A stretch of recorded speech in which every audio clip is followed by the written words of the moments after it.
One of the biggest challenges that newer district managers face when they first take on the job of a multi-unit leader is that they are not clear on what is their role and responsibilities for them in that job role. And the outcome of that is this lack of clarity. What it creates is that they are working extra hard, not only on working on their responsibilities, but also working on responsibilities that do not belong to them. And what happens is that at the same time, this lack of clarity has them then neglect responsibilities that do belong to them that would produce the results that they need in their district, in the area. And for that reason, not only are they not achieving those goals and responsibilities, but they are working extra hard and getting frustration out of the job. Hi, my name is Aisha Bascaro, and I'm the founder and CEO of the American Franchise Academy, and this is Multi-Unit Mastery Monday. Today session, we are going to be talking about the 7 critical responsibilities of a multi-unit leader of district manager. Before we start, I would like to, for those of you that are watching this live broadcast from our different platforms, say hello, give us a thumbs up. Tell us, where are you watching us from? I would like to know if a country, a state, where are you, so that we can say hello, and you can write some comments below. If you are watching us from our YouTube channel, I would like to invite you to subscribe to our channel. You can click below and click the bell so that you can not only watch all of our past multi-unit mastery sessions, but all of the videos and best practices and training that we provide in our channel. So having said that, let's go ahead and get started in today's Multi-Unit Mastery Monday and the 7 critical responsibilities of a district manager. So the first responsibility, which is so important for a successful district manager, or should I say for a district manager to be able to be successful, is that they have to be able to lead.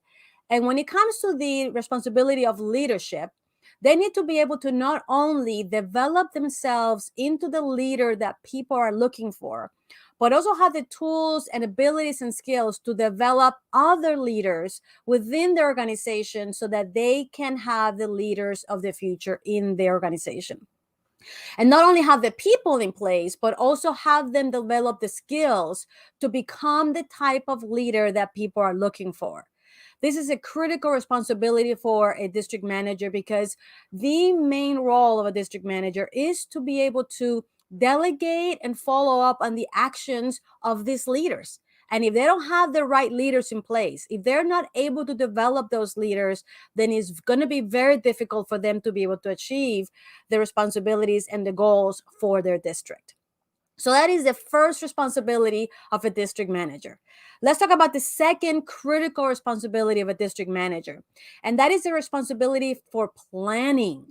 This is a particularly different responsibility from that of being a unit manager, because when you are a unit manager, you are basically responsible for executing your task, your job within the 4 walls of your business. However, when you are a district manager, you own your time and you decide what you're going to do with your time. And if you don't have the tools or the abilities to be effective at that planning, then you are likely not going to have success, or you're going to struggle tremendously throughout your job. And so in the area of planning, you need to be able to analyze information, be able to prioritize what you need to do, and create a plan and execute a plan and follow up on a plan that will actually make a difference in your district. And so this critical responsibility, is going to be the one that would allow you to have the correct focus on the things that will make a difference and have that work-life balance that we so much need and desire. That brings me to the third responsibility of a district manager, and that is the responsibility of staffing. Not only is a district manager responsible to make sure that all of their units have the right staffing levels, also have the right people in the right place, but most importantly, they need to be able to have the ability to identify the future leaders of the organization. And so having that important bench for future leaders is critical, because the reality is that the industry has turnover. No matter what industry you're in, if you are in retail and if you have people under you, you are going to have turnover. And so having the ability to create a plan so that you can have that future leader, that bench of future leaders in your organization is critical responsibility for a district manager. So now that brings us to the fourth responsibility for a district manager, and that is the responsibility of execution. Now, this does not mean that the district manager is responsible to execute, this, but they are responsible to make sure that the leaders execute the business and the brand systems day in and day out in their unit. Now, imagine having to be able to, with a high level of excellence, make sure that all of their teams in all of your units across your district execute the brand and business systems consistently from unit to unit.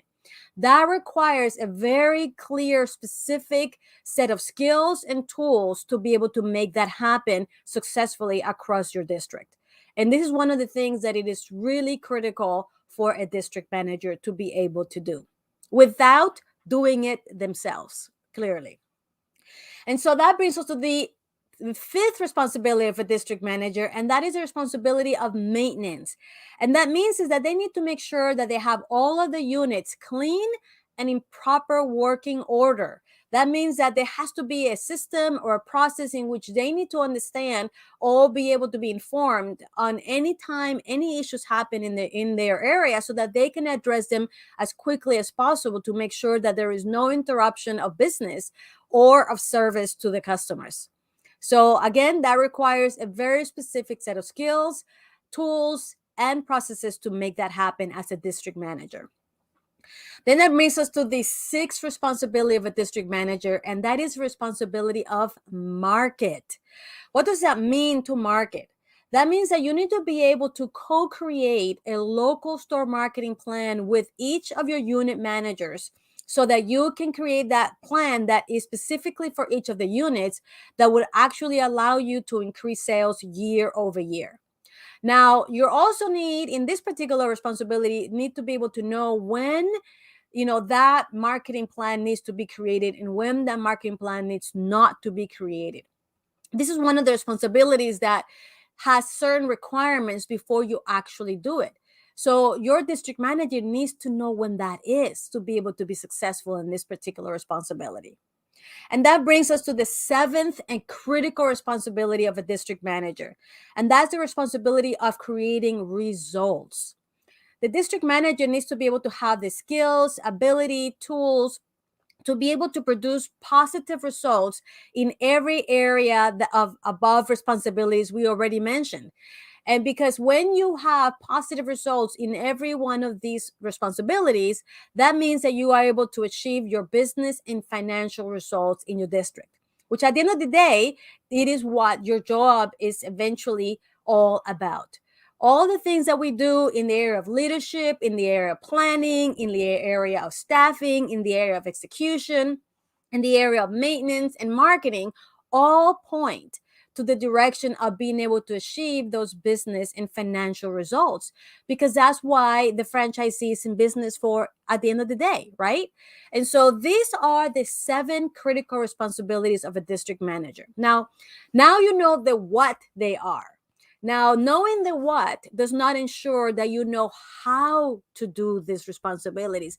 And knowing how to execute responsibilities with a high level of success and sustainability is what's also critical for a district manager, because sometimes we know what to do, it doesn't mean that we know how to do it correctly. And so this is critical for you to be able to do that. Now, to be able to explain the how to do all these things, I will have to be able to spend a long time with you sharing this information. But instead, what I would like to do is invite you to join us on an information session on our signature program for multi-unit leadership certification. This is a program designed specifically for district managers so that they can learn their role, the 7 critical responsibilities, and the routines that they need to execute day in and day out so that they can be successful. If this program is of interest to you and you would like to learn more about it, all you need to do is go to www.districtmanagertraining.com and join us on our next information session. It's a 45-minute information session where we share everything about the program, not only the content, but also the methodology in which we share it, and what is the outcome that you should expect either as a franchisee, overseeing your district manager, or if you are a district manager or maybe a unit manager that aspires to become a district manager, and you would like to be able to have the credentials, the knowledge, the tools, and skills so that you can prepare yourself for that next job, then definitely this program, the District Manager Training Program, is for you. So I would like to invite you to join us on that. And remember, these are the 7 responsibilities of a district manager. And they are quite, even though some of them might sound familiar or similar to that of a unit manager, I'm going to tell you the way in which you do those responsibilities is completely different from the way a unit leader does it. And so that's why the multi-unit leadership certification program has been a critical element of success for many franchisees and their district managers. I hope that this gave you a little bit of ideas of how you need to be able to see your job as a district manager and what are the things that you may be missing to be able to be successful. So having said that, thank you for joining with me on this Multi-Unit Mastery Monday. Remember, if you are on our YouTube channel, subscribe to our channel. And if you are watching us from any other place, thank you for joining us today. Give us a thumbs up, or you can come over to our YouTube channel, the American Franchise Academy, and follow us so that you can see information like this now and in the future. Thank you, and we'll see you in the next Multi-Unit Mastery Monday next week. Bye-bye.